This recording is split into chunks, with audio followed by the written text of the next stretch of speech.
নমস্কার দর্শক বন্ধু, আমি আদি অঘরী শ্রী প্রদীপ ঠাকুর। স্ক্রিনে দেওয়া শাখা এবং পলা আমরা বরাবর ঠাকুরকে দিই। যে কোনো পুজোয় পুরোহিত কিন্তু লেখে শাখা আর পলা। এই শাখা আর পলা দিয়ে আপনি কিন্তু আপনার জীবনের বড় একটি অশান্তিকে দূর করতে পারেন। আপনার বৌমা আপনার ছেলে ছাড়া অন্য কোনো পুরুষের সঙ্গে সম্পর্কে লিপ্ত, অর্থাৎ আপনার বৌমা যাকে আপনি আপনার ছেলের জন্য বিয়ে করিয়ে নিয়ে এসছেন, সেই বৌমা আপনার ছেলের সঙ্গে ঠিকঠাক ব্যবহার করে না, অন্য পুরুষের সঙ্গে লিপ্ত হয়ে আছে। এই শাখা আর পলা যদি সঠিকভাবে ইউজ করতে পারেন, আপনি বাড়িতে বসে ওই পর পুরুষের থেকে আপনার বৌমাকে বাঁচাতে পারবেন। কি করবেন? তার জন্যই আজকের আলোচনা।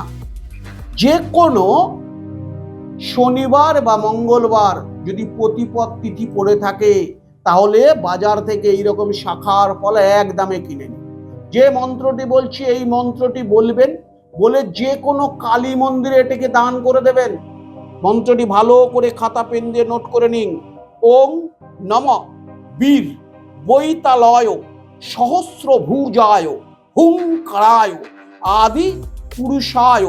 তারপর আপনি যাকে করতে চাইছেন, অর্থাৎ আপনার বৌমার নাম অমুক আকর্ষণ কুরু কুরু স্বাহা, এই মন্ত্রটি বলে এই শাখা এবং পলা কোনো কালী মন্দিরে দান করে দিন।